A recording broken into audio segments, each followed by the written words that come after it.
Usted nos visita, es una bendición que esté con nosotros. Hay unos libritos allá atrás, puede tomar uno si desea, hay de los que quiera, son gratis.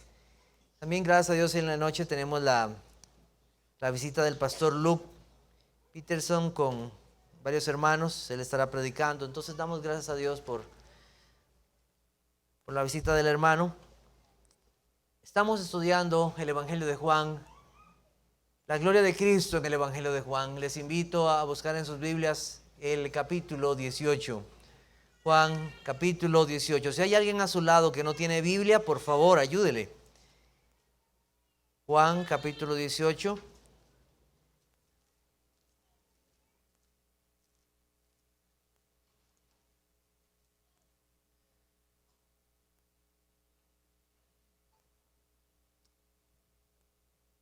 Ha terminado la oración sacerdotal de Cristo. A favor de los suyos, la oración conocida así, la oración sacerdotal. Ahora que es el único y perfecto sacerdote, el mediador entre Dios y los hombres, irá al Calvario como ofrenda. Hemos sido grandemente bendecidos con el estudio del capítulo 17 y ahora la noche ha llegado. Estamos en el día jueves. Jesús y sus discípulos han salido del aposento alto, de ese lugar que se realizó la última cena, y se dirigen hacia las afueras de la ciudad a un lugar llamado el huerto de Getsemaní. Aunque la noche ha llegado y las potestades de las tinieblas parece que avanzan, veremos a Cristo glorioso y vencedor. Lo vemos y lo veremos. Lo veremos brillar en sus atributos como Dios. Este capítulo trata de 3 eventos. El que vamos a ver hoy, Cristo en el huerto de Getsemaní. Después veremos a Pedro, la negación de él, hacia Cristo, y finalmente a Cristo ante Pilato. El mensaje en esta mañana se llama La gloria de Cristo, camino al Calvario. Juan capítulo 18, versos del 1 al 9. Habiendo dicho Jesús estas cosas, salió con sus discípulos al otro lado del torrente de Cedrón, donde había un huerto, en el cual entró con sus discípulos. Y también Judas, el que le entregaba, conocía aquel lugar, porque muchas veces Jesús se había reunido allí con sus discípulos. Judas, pues, tomando una compañía de soldados y alguaciles, y de los principales sacerdotes y de los fariseos, fue allí con linternas, antorchas y con armas. Pero Jesús, sabiendo todas las cosas que le habían de sobrevenir, se adelantó y les dijo: ¿A quién buscáis? Le respondieron: a Jesús Nazareno. Jesús les dijo: yo soy. Estaba también con ellos Judas, el que le entregaba. Cuando les dijo: yo soy, retrocedieron y cayeron a tierra. Y volvió pues a preguntarles: ¿a quién buscáis? Y ellos dijeron: a Jesús Nazareno. Respondiendo Jesús: os he dicho que yo soy. Pues si me buscáis a mí, dejad ir a estos, para que se cumpliese aquello que había dicho: de los que me diste, no perdí ninguno. Veremos la gloria de Cristo en el huerto y la traición de Judas, la gloria de Cristo en su soberanía y poder, y la gloria de Cristo en el amor por los suyos. Entonces, en primer lugar, la gloria de Cristo en el huerto y la traición de Judas. Cristo se dirigía al huerto de Getsemaní. No fue una casualidad, todo estaba determinado desde la eternidad. El Señor no toma otro camino, el Señor no se desvía de su ruta. El Hijo del Hombre va directo hacia el Calvario. Conocía el lugar, se enfrentaría a la traición de Judas. Así como un día el Hijo del Hombre, Cristo, el Hijo Eterno, se encarnó en el cumplimiento del tiempo, en el cumplimiento del tiempo también iría al huerto de Getsemaní. No fue ninguna casualidad, todo estaba, la hora, el día, el momento, todo estaba determinado por el Señor. La hora de las tinieblas había llegado, pero también había llegado la hora de salvación para su pueblo. Antes de llegar ahí, la Biblia nos dice que tiene que pasar por un torrente, lo que podríamos llamar aquí en Costa Rica una quebrada, que en el verano se secaba un poco y en el invierno pues sí estaba con un mayor caudal. Era conocido como Cedrón, el torrente de Cedrón. El nombre significa turbio, oscuro, sombrío. La Biblia hace referencia a este torrente en otros momentos. Voy a leer algunos pasajes para ustedes. Básicamente uno dice, 2 de Samuel 15:23, y todo el país lloró en alta voz. Pasó luego toda la gente el torrente de Cedrón, asimismo pasó el rey, y todo el pueblo pasó el camino que va al desierto. David pasó llorando con el pueblo cuando tuvo que abandonar la ciudad, llorando por causa de su hijo Absalón, que se había rebelado. Un momento triste para David. También fue el mismo lugar donde el rey Asa quemó los ídolos de su madre, Maaca, en 2 de Crónicas 15:16. También el rey Josías arrojó ahí el polvo de los altares idólatras que había destruido, 2 de Reyes 23:12. Ahora Cristo atravesaría ese torrente. Este torrente que anticipaba las corrientes del mal que iba a enfrentar para llegar a Getsemaní. ¿Cuántas veces Cristo atravesó ese torrente? Posiblemente, ¿verdad? Porque Cristo no solamente visitó el Getsemaní en ese momento, sino muchas veces. Pero esta vez iba a ser muy diferente a todas aquellas ocasiones. Cristo no llegaba al Getsemaní como víctima de los acontecimientos, sino como aquel que tiene todas las cosas en su mano. El Getsemaní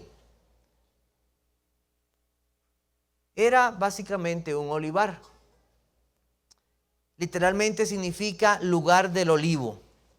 Ahí crecían los arbustos del cual se sacan las olivas para obtener el aceite. Era un lugar como a 3 kilómetros de Jerusalén, frecuentado regularmente por el Señor Jesucristo cuando iba a sus tiempos de oración. Iba con sus discípulos. A veces el Señor se quedaba solo en ese lugar. Algunos piensan que era un lugar o era propiedad privada, no lo sabemos exactamente. Pero ahí iba con sus discípulos a orar muchas veces, pasar tiempo con el Señor. Fue ahí, justo antes de ser llevado por los soldados romanos, que el Señor dijo lo siguiente: Padre, pasa de mí esta copa, pero no se haga mi voluntad sino la tuya. Esa copa era la copa de la ira del Padre por el pecado de su pueblo. Vamos a buscar Lucas 22, versículos 39 al 46. Lucas, el Evangelio de Lucas. 22, versículos 39 al 46. Dice así: yo para ustedes, y saliéndose fue como solía al monte de los olivos, y sus discípulos también le siguieron. Cuando llegó a aquel lugar les dijo: orad para que no entréis en tentación. Y él se apartó de ellos a distancia como de un tiro de piedra, y puesto de rodillas oró, diciendo: Padre, si quieres pasa de mí esta copa, pero no se haga mi voluntad sino la tuya. Y se le apareció un ángel del cielo para fortalecerle. Y estando en agonía oraba más intensamente, y era su sudor como grandes gotas de sangre que caían hasta la tierra. Cuando se levantó de la oración, vino a sus discípulos, los halló durmiendo a causa de la tristeza, y les dijo: ¿por qué dormís? Levantaos y orad para que no entréis en tentación. Mientras él aún hablaba, se presentó una turba, y el que se llamaba Judas, uno de los 12, iba al frente de ellos, y se acercó hasta Jesús para besarle. Entonces Jesús le dijo: Judas, ¿con un beso entregas al Hijo del Hombre? La Biblia nos cuenta cómo entró el pecado a este mundo. Entró por la desobediencia de un hombre llamado Adán. ¿Y dónde se encontraba ese hombre? En el huerto de Dios. Y ahora volvemos al huerto. Volvemos a un huerto, pero no con aquel Adán, sino con el segundo Adán. La Biblia nos dice de aquel huerto. Nos dice que en aquel huerto que el Señor hizo para Adán, Adán se escondió después de haber pecado contra Dios. Ahora tenemos al santo, inocente Hijo de Dios que no se esconde, sino que sale a enfrentar la maldad y el pecado. El Hijo de Dios que llega valientemente para enfrentar aquella hora. Mientras el primer Adán cayó siendo vencido, aquí tenemos al segundo Adán siendo victorioso y haciendo caer a sus enemigos. Mientras que Adán no pudo defender a su esposa del enemigo, aquí tenemos al segundo Adán defendiendo a su iglesia, a los suyos. Los Getsemaní son lugares importantes para los creyentes. A veces puede ser un lugar en su casa, en un cuarto donde usted busca del Señor. A veces puede ser un lugar apartado. Algunos buscarán un bosque, un parque, un asiento, no sé. Y no son malos esos Getsemaní. Pero no siempre podemos esperar la calma de los Getsemaní. Aquí lo vamos a ver. Fue un momento. Aquel momento de calma donde muchas veces se oraba se volvió un momento de turbación. Pero lo importante de los Getsemaní no es el lugar, sino la presencia de Dios. Eso es. El Salmo 139, 7 al 10 dice: ¿a dónde me iré de tu espíritu? ¿Y a dónde huiré de tu presencia? Si subiere a los cielos, allí estás tú. Y si en el Seol hiciere mi estrado, he aquí, allí tú estás. Si tomare las alas del alba y habitare en el extremo del mar, aún allí me guiará tu mano y me asirá tu diestra. Es el Señor. Es su presencia. Cristo ha llegado con sus discípulos y entonces se acerca el traidor. La traición de Judas entonces. Unas horas antes, Judas había salido del aposento alto para ir a buscar a los líderes religiosos y entregar a Jesús. Judas Iscariote era uno de los 12, pero no era del Señor. Soberanamente Dios determinó aún los medios para que todo sucediera y Él fuera a la cruz. Mateo 26, 24 dice: a la verdad el Hijo del Hombre va según está escrito de Él. Mas ay de aquel hombre por quien el Hijo del Hombre es entregado. Bueno le fuera a ese hombre no haber nacido. Les invito a buscar Juan capítulo 13, versículos 21 al 29. Juan 13, un poquito más atrás de donde estamos, versículos 21 al 29. Dice: y habiendo dicho Jesús esto, se conmovió en espíritu y declaró y dijo: de cierto os digo, que uno de vosotros me va a entregar.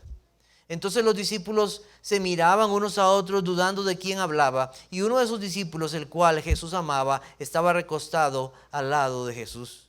A este, pues, hizo señas Simón Pedro para que preguntase quién era aquel de quien hablaba. Él entonces, recostado cerca del pecho de Jesús, le dijo: Señor, ¿quién es? Respondiendo Jesús: a quien yo diere el pan mojado, aquel es. Y mojando el pan lo dio a Judas Iscariote, hijo de Simón. Y después del bocado Satanás entró en él. Y entonces Jesús le dijo: lo que vas a hacer, hazlo más pronto. Pero ninguno de los que estaban en la mesa entendió por qué le dijo esto. Porque algunos pensaban, puesto que Judas tenía la bolsa, que Jesús le decía: compra lo que necesitamos para la fiesta, o que diese algo a los pobres.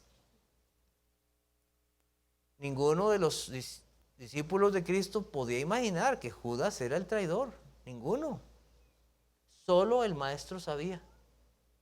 Solo él sabía. Y él sabía desde antes que era un traidor, que era un engañador, que era un mentiroso, que robaba de la bolsa de lo que se usaba para el Señor, para el reino de Cristo. En Lucas 26, 14 se nos dice el dinero que ofrecieron los sacerdotes a Judas por Cristo: 30 monedas de plata. Esto no fue tampoco una casualidad. El profeta Zacarías, muchos años, dijo lo siguiente: si os parece bien, dadme mi salario, y si no, dejadlo. Y pesaron por mi salario 30 piezas de plata, y me dijo Jehová: échalo al tesoro, hermoso precio con que me han apreciado. Y tomé las 30 piezas de plata y las eché en la casa de Jehová el tesoro. Zacarías 11, 12 y 13. Judas fue un hombre malvado. Él sabía, él conocía dónde estaba Cristo y dónde se reunía con sus discípulos. Sabía la costumbre del Señor de ir al Getsemaní y orar. Y esto es lo que hacen los traidores. Los traidores toman la información, toman aquellas cosas íntimas que corresponde a aquellos que supuestamente afirmaban fidelidad para dañar el amor y la amistad. Cristo le mostró a Judas durante 3 años cuidado, amor, protección, le alimentó, y ahora Judas lo venderá. Un traidor, un desleal.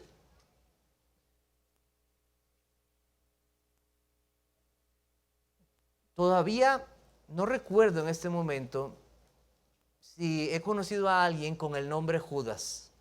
Padre, usted haría muy mal en ponerle a su hijo Judas. Yo creo que ni a nuestros perros les ponemos Judas porque ellos nos recuerdan nobleza y fidelidad. Judas Iscariote. Judas escogió la noche, pero aquella noche ya estaba determinada desde la eternidad. La noche antes de la Pascua, para no causar revuelo en el pueblo antes de la celebración. Pensaban los sacerdotes, no causemos revuelo, hagámoslo antes. Pero eso no lo determinaron ellos. Estaba determinado desde antes de la fundación del mundo.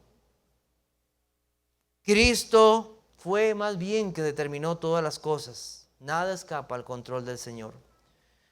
Juan registra que Judas tomó una compañía de soldados y alguaciles de los principales sacerdotes. Esto significa que él planeó todo para ir, porque sabía dónde estaba Jesús. Una compañía de soldados, lo que indica un destacamento grande. Era muy posible que en aquellos tiempos, por las fiestas judías, el gobierno o el imperio romano asignaba una mayor cantidad de soldados. Y de una manera, él convenció a todos esos hombres y a los alguaciles que estaban asignados a los sacerdotes, y fue con este grupo de personas, no podemos decir cuántos, porque un destacamento originalmente eran 400 soldados. No podemos pensar que una cantidad, pero sí una cantidad grande de personas se movilizó para ir donde estaba Cristo. Fueron a buscar a la luz del mundo. ¿Con qué? Con antorchas y linternas. Ellos eran los que estaban en la oscuridad, porque Cristo es la luz del mundo. Fueron con palos, con armas, a buscar a Cristo, siendo Él el Rey. Siendo Él el Rey. ¡Qué ofensa al Rey! Al Rey dueño de todas las cosas. Jesucristo les recuerda lo siguiente: en aquella hora dijo Jesús a la gente: ¿como contra un ladrón habéis salido con espadas y con palos para prenderme? Cada día me sentaba con vosotros enseñando en el templo y no me prendisteis. Mas todo esto sucede para que se cumplan las escrituras de los profetas. Nada absolutamente hubieran logrado esos hombres si el Señor no lo hubiera determinado. Nada. Todo sucedió porque el Señor así lo determinó. En el Evangelio de Juan no se registra lo que pasó exactamente entre Judas y Cristo. Pero en otros evangelios sí se registra. Y esto no significa que no sucedió. Sí sucedió. Recordemos que esto es como ver una imagen desde diferentes, o una situación, un hecho desde diferentes puntos. Dios quiso por el Espíritu Santo que esto lo tuviéramos aquí. Y otros evangelios complementan esas verdades. La Biblia nos dice qué pasó en ese momento. Nos dice: y el que le entregaba les había dado señal diciendo: al que yo besare, ese es, prendedle. Y enseguida se acercó a Jesús y le dijo: salve, maestro. Y Jesús le dijo: amigo, ¿a qué vienes? Entonces se acercaron y echaron mano a Jesús y le prendieron. Así entregó Judas a Cristo, con un beso. Esa señal era la señal de lealtad y amistad. Pero Judas la usó para entregar a Cristo. Cristo le llamó amigo. Y le dijo: ¿a qué vienes? Cristo sabía todo. Cristo no estaba preguntando, mira, quiero saber cuál es la razón que usted viene. No, Cristo sabía todo. Él había determinado todas las cosas. Eso fue un llamado más a Judas, para que reconociera su maldad y se diera cuenta de lo que estaba haciendo. Un último llamado amoroso a considerar su vida delante de aquel que había sido su maestro.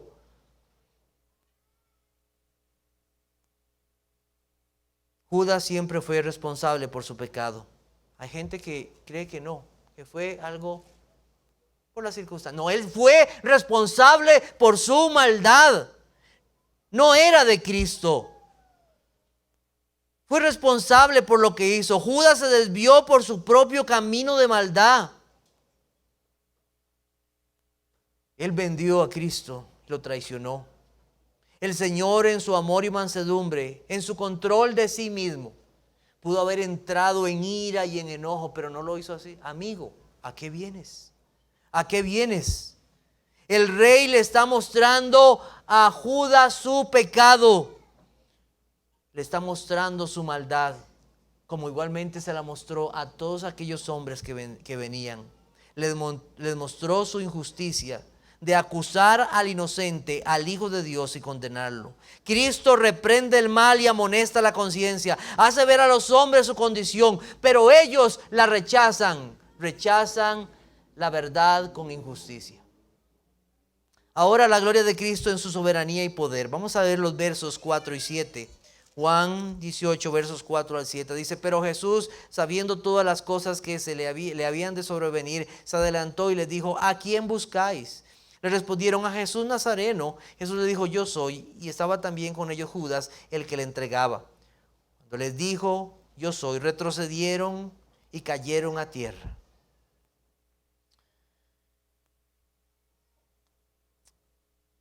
Este verso 4 nos deja algo muy claro. No fue casualidad. No fue casualidad.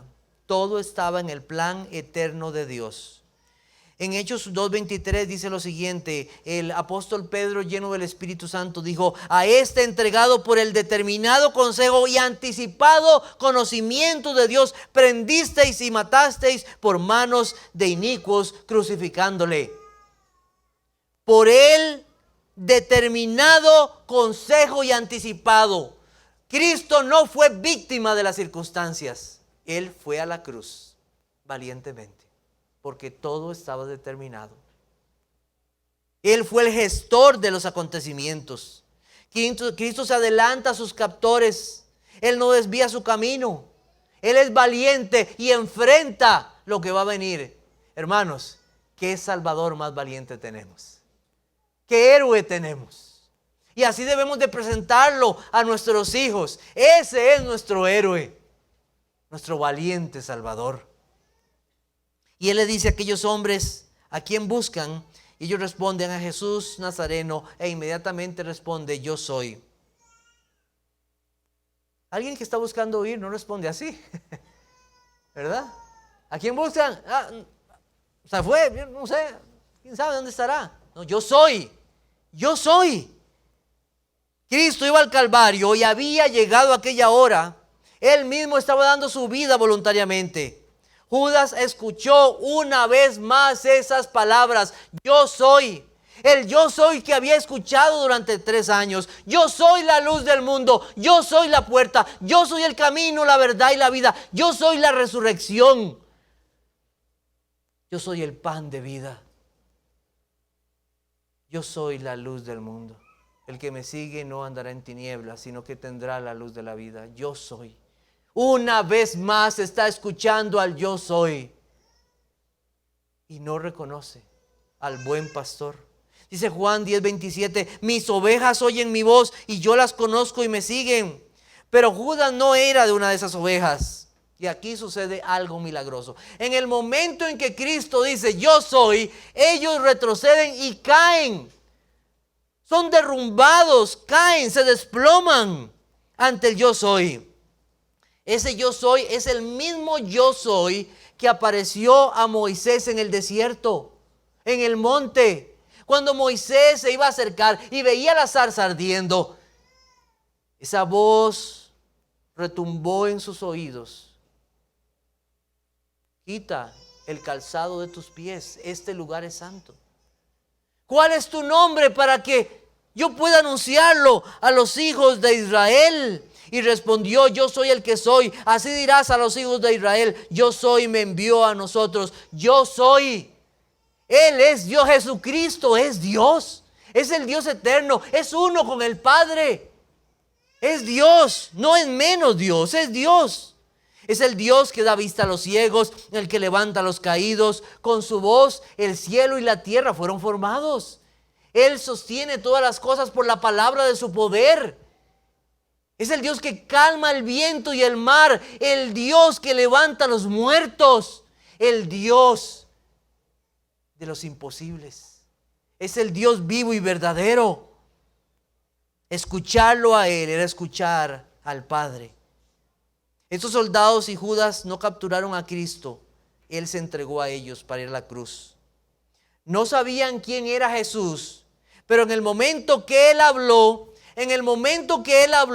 ¿qué hacen las criaturas? Se inclinan y caen. Eran soldados firmes. No somos como nosotros que no hacemos ejercicio. No, ellos tenían sus fuerzas y sus armas, cargaban escudos, eran fuertes y cayeron. ¿Qué hizo Cristo? ¿Sacó una espada? ¿Les hizo ver como en la antigüedad un ejército detrás de Él? No, solo dijo: yo soy. Jesucristo es Dios. Él es el Dios vivo y verdadero. Y ante su voz las criaturas caen, se derrumban y tiemblan. No hay como Él. Antes habían tratado de capturarle. En Juan 7, 45 y 46 dice: los alguaciles vinieron a los principales sacerdotes y a los fariseos, y estos les dijeron: ¿por qué no le habéis traído? Los alguaciles respondieron: jamás hombre alguno ha hablado como este hombre. No pudieron, solo su voz. En unos pocos versos más adelante de Juan, en el capítulo 19, Cristo se va a enfrentar a Pilato. Y entonces le dijo Pilato: ¿a mí no me hablas? ¿No sabes que tengo autoridad para crucificarte y que tengo autoridad para soltarte? Respondiendo Jesús: ninguna autoridad tendrías contra mí si no te fuese dada de arriba. Por tanto, el que a ti me ha entregado, mayor pecado tiene. Cristo es todopoderoso. Nadie contra Él. Jeremías 20:11 dice: mas Jehová está conmigo como poderoso gigante. Por tanto, los que me persiguen tropezarán y no prevalecerán. Serán avergonzados en gran manera, porque no prosperarán. Tendrán perpetua confusión que jamás será olvidada. Cayeron delante del Rey. Es Cristo glorioso y victorioso. Finalmente, la gloria de Cristo en el amor por los suyos. Este yo soy de Cristo muestra también el amor de Cristo por los suyos, entregando su vida en rescate para salvar. Inmediatamente Cristo se adelanta y les dice: os he dicho que yo soy, pues si me buscáis a mí, dejad ir a estos. El apóstol Juan inmediatamente registra que esto sucedió para cumplir las palabras que Cristo había dicho. Ya Él había dicho que Él era el pastor de los suyos y había dado enseñanza en relación a esto. Leo para ustedes Juan 10, 12 al 13. Dice: mas el asalariado, y que no es el pastor, de quien no son propias las ovejas, ve venir al lobo y las deja las ovejas y huye, y el lobo arrebata las ovejas y las dispersa. Así que el asalariado huye porque es asalariado y no le importan las ovejas. Eso fue un cuadro para los apóstoles muy evidente de aquellos tiempos. El asalariado huye si viene el lobo, no le importan. Pero Cristo está ahí porque son sus ovejas. Porque son sus ovejas. Cristo no huyó ante la amenaza a los suyos. Él hizo otra cosa, los defendió y los guardó. Cristo dijo a los soldados que debían dejar ir a los discípulos. Posiblemente el apóstol Juan recordó aquellas palabras en Juan 17:12. Dice: cuando estaba con ellos en el mundo, yo los guardaba en tu nombre. A los que me diste, yo los guardé, y ninguno de ellos se perdió, sino el hijo de perdición, para que la escritura se cumpliese. O Juan 6:39, y esta es la voluntad del Padre, el que me envió, que de todo lo que me diere no pierda yo nada, sino que lo resucite en el día postrero. Juan 10:28, y yo les doy vida eterna y no perecerán jamás, ni nadie las arrebatará de mi mano. El reformador Juan Calvino dice lo siguiente: Juan no habla únicamente de la vida física, sino que quiere decir que Cristo, al librarlos transitoriamente, pensaba en su salvación eterna. Si tenemos en cuenta su debilidad, pensemos qué habrían hecho solos después de haber sido puestos a prueba. Cristo decidió que no sufrieran ninguna prueba que excediera sus capacidades y los rescató de la destrucción eterna. Hermanos y amigos, este es el Dios que se nos muestra aquí, el Dios que nunca dejará a los suyos. Un Dios que no permitirá que seamos tentados más allá de nuestras fuerzas. Un Dios que no permitirá que seamos pasados por el fuego de la prueba, a no ser que Él esté ahí con los suyos. Un Dios que nunca abandona a su pueblo. Es una promesa a los suyos. Él nunca los dejará. Nunca su amor se apartará de sus hijos. Él los guarda y los llevará con Él. Vamos a buscar el Salmo 46. Salmo 46, versículos 1 al 7.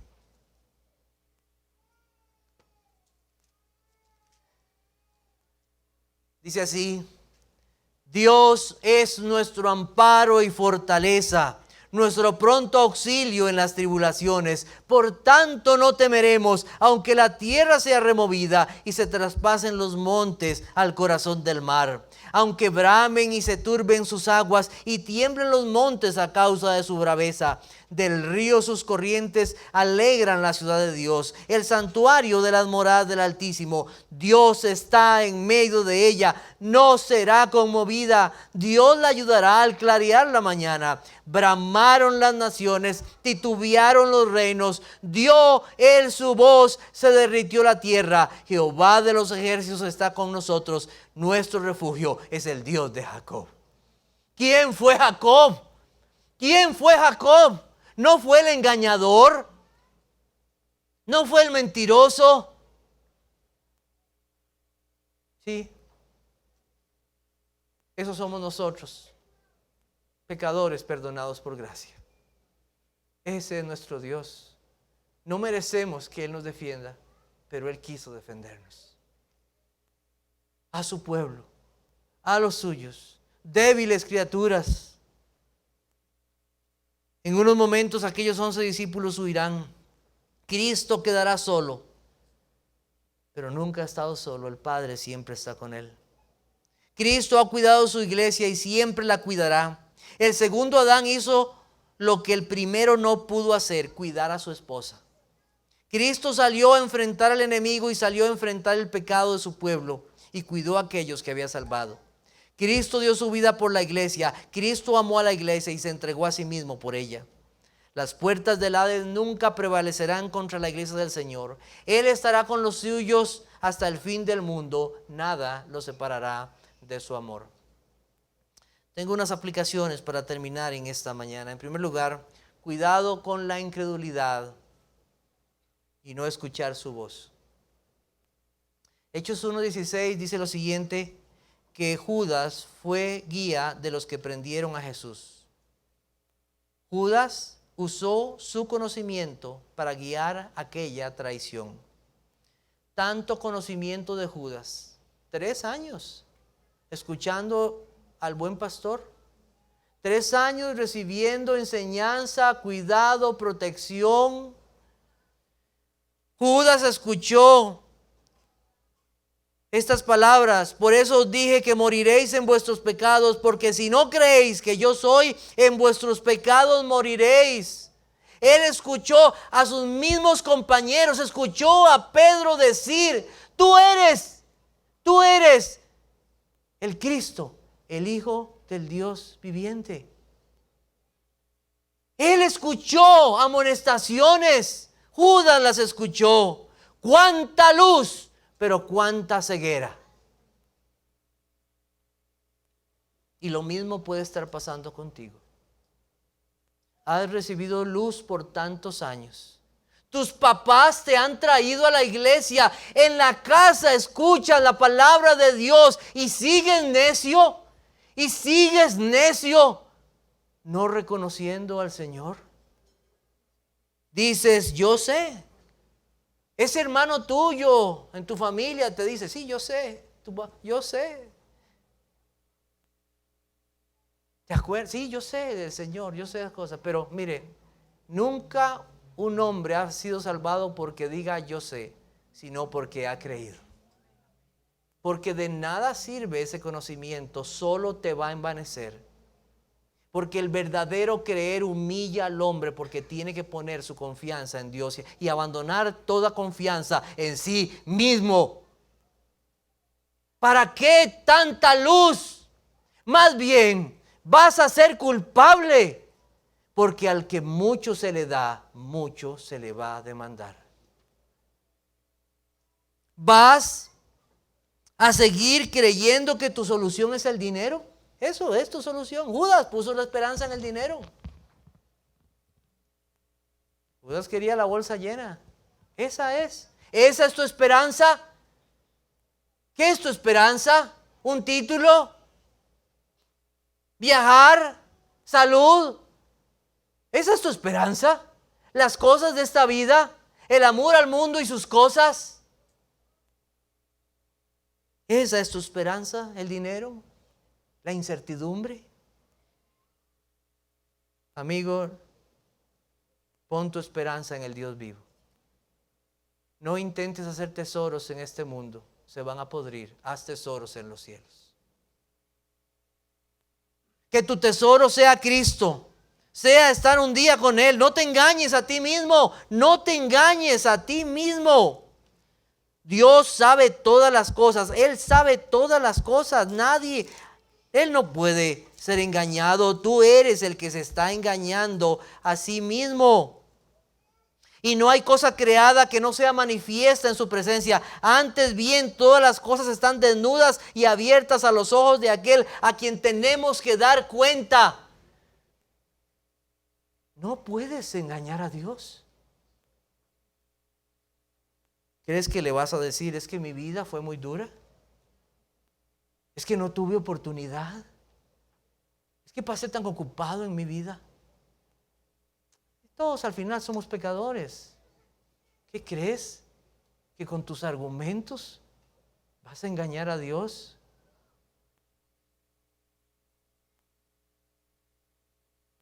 No sigas el camino de Judas. Judas creyó que estar muy cerca podía salvarlo. No. Que la religión te puede salvar, que venir a la iglesia te puede salvar. Deja ya esa incredulidad y ven a Cristo. Cristo sigue hablando, su voz llama poderosamente a los suyos. Yo soy el buen pastor. Él es el buen pastor y sabe qué hacen sus ovejas. Escuchan su voz y le siguen. La fe obedece. Su llamado a los suyos es tan poderoso que ellos se rinden. La Biblia cuenta de un hombre llamado Saulo de Tarso. Él creía que seguía al Señor. Él lo creía, sinceramente, pues engañado. Pero un día el Señor vino a su vida. El Señor Jesucristo desde los cielos, el Cristo resucitado, habló a Pablo, a Saulo. Él cayó al suelo, reconociendo a Cristo como Señor. Señor, ¿qué quieres que yo haga? Ese es el llamado de Cristo. El llamado de Cristo. Cuando una persona recibe ese llamado es irresistible. Es la gracia de Dios en el corazón que le hace venir a Cristo y le dice, Señor, aquí estoy. ¿Qué quieres que yo haga? Hoy no debes esperar una voz de lo alto. Ya Dios nos ha hablado por su Hijo. Y se ha revelado aquí en las Escrituras. Juan el apóstol termina este evangelio de esta manera: pero estas cosas se han escrito para que creáis que Jesús es el Cristo, el Hijo de Dios, y para que creyendo tengáis vida en su nombre. Así termina: estas cosas se han escrito para que creas en Él. No necesitas una voz, un acontecimiento, una enfermedad. Su voz está hablando. Hoy está hablando en esta mañana.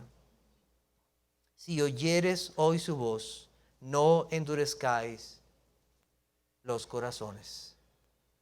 Un día se volverá a escuchar la voz del Señor. Un día verán a aquel que traspasaron. Vamos a buscar 2 de Tesalonicenses, capítulo 1.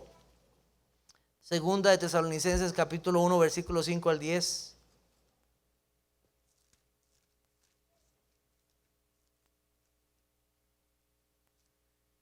Versículo 5 dice: esto es demostración del justo juicio de Dios, para que seáis tenidos por dignos del reino de Dios, por el cual asimismo padecéis. Porque es justo delante de Dios pagar con tribulación a los que os atribulan, y a vosotros que sois atribulados, daros reposo con nosotros, cuando se manifieste el Señor Jesús desde el cielo, con los ángeles de su poder, en llama de fuego, para dar retribución a los que no conocieron a Dios, ni obedecen al evangelio de nuestro Señor Jesucristo, los cuales sufrirán pena de eterna perdición, excluidos de la presencia del Señor y de la gloria de su poder, cuando venga en aquel día para ser glorificado en sus santos y ser admirado en todos los que creyeron, por cuanto nuestro testimonio ha sido creído entre vosotros. También en 1 de Tesalonicenses capítulo 4 versículo 16 dice: porque el Señor mismo con voz de mando, con voz de arcángel y con trompeta de Dios descenderá del cielo, y los muertos en Cristo resucitarán primero. Su voz se volverá a escuchar. Pero te quiero decir, ese día ya será muy tarde. Ya no habrá oportunidad para el pecador. Hoy es el día para escuchar al Señor. Finalmente, descansemos en la soberanía del Señor. Cristo todo lo sabía. Y no solo esto, Él lo había determinado todo. No hay nada que esté fuera del control de Dios. Nos equivocamos terriblemente cuando decimos: voy a darle a Dios el control de esto. Señor, toma tú el control. Él siempre lo ha tenido. Si no, ya nos hubiéramos estrellado. Él siempre ha tenido el volante.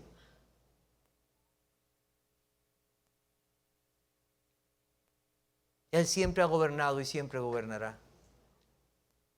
Él triunfa y siempre triunfará. Él es el vencedor.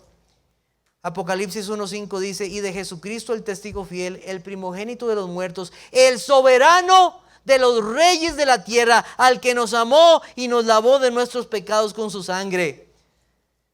Si eres creyente, debes saber que aún las pruebas más duras y difíciles están en las manos del Señor. Él mismo las ha determinado. Muchas veces para aumentar nuestra fe y confianza en Él. Otros han sido para disciplinarnos como un Padre amoroso. Confiamos en que Dios es soberano. Aún el día que viniste al Señor fue porque Él quiso. Porque si hubiera sido por nosotros, no vamos a Él. El Padre nos llamó a la comunión con su Hijo. Él fue el que nos rescató. Y Él nos llama a su reino eterno. Para el incrédulo, lo que cree es que ya y no, dependo del destino, dependo de la suerte, del horóscopo, de mis propios intentos y esfuerzos. Pero quiero decirle que aún eso, aunque él no crea, Él está en las manos de Dios. Dios cuida especialmente a su pueblo y lo ama y lo protege. Aún las más terribles pruebas o tentaciones, pero también Él puede determinar que seamos probados. Y esto no escapa de su control. De algo debemos estar seguros: que si un ejército viene a nosotros, Cristo está con su pueblo. Nuestro valor es nada aquí, con Él todo es perdido. Mas por nosotros pugnará de Dios el escogido. Es nuestro Rey Jesús, el que venció en la cruz, Señor y Salvador, y siendo Él solo Dios, Él triunfa en la batalla. Aunque estén demonios 1000 prontos a devorarnos, no temeremos, porque Dios sabrá cómo ampararnos. Que muestre su vigor Satán y su furor. Dañarnos no podrá, pues condenados ya por la palabra santa. Qué hermoso himno, ¿verdad? Castillo fuerte. ¿Dónde está tu confianza? ¿Dónde está tu guardador? ¿Dónde está tu ayudador? Mi ayuda y consuelo viene del Señor que hizo los cielos y la tierra. Él es mi esperanza, Él es mi fortaleza. El cedrón más difícil, la prueba más dura, la tentación más aterradora y aún la misma muerte son afrontadas por el creyente con confianza y consuelo, porque Cristo prometió estar con los suyos, porque Él es el dueño de todo. Porque así como el Padre ama al Hijo, ama a los suyos. Su iglesia nunca debe de temer, nunca. Están guardados en su nombre y en su amor. Pero quiero decirle esto: si usted no está en Cristo, sí tiene mucho por qué temer. Mucho. Dice Jeremías 10, 6 al 7. No hay semejante a ti, oh Jehová. Grande eres tú y grande tu nombre en poderío. ¿Quién no te temerá, Rey de las naciones? Porque a ti es debido el temor. Porque entre todos los sabios de las naciones y en todos sus reinos no hay semejante a ti. ¿Qué harás en ese día final? ¿Qué harás? Te recomiendo, por amor a tu alma, por amor a ti, te ruego, te suplico, ve a Cristo hoy. Si oyes hoy su voz, si oyes al que habla desde los cielos por su Hijo, aquel yo soy, ven hoy a Cristo. No ven aquí, no, ve a Cristo. Ve al Salvador. Pídele que te dé arrepentimiento y fe. Porque cuando llegue aquel día final, Él pondrá a sus enemigos por estrado de sus pies. En aquel día se doblará toda rodilla, unos para confusión eterna y otros para alabanza. Todos le reconocerán, porque en el nombre de Jesús se doblará toda rodilla de los que están en los cielos y en la tierra y debajo de la tierra. Oremos.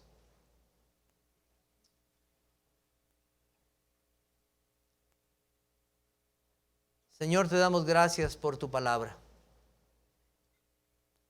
Gracias por recordarnos una vez más el Evangelio. Gracias por Jesucristo tu Hijo, nuestro glorioso Salvador. Gracias por aquel que fue a la cruz valientemente. Gracias por aquel que defendió a los suyos. Gracias porque todo estaba determinado. No fue nada una casualidad. Aún, Señor, nuestra salvación no fue una casualidad. Gracias, eterno Dios y Señor. Te pido una vez más por tu Espíritu Santo que no sea mi voz, la voz de este pobre instrumento débil,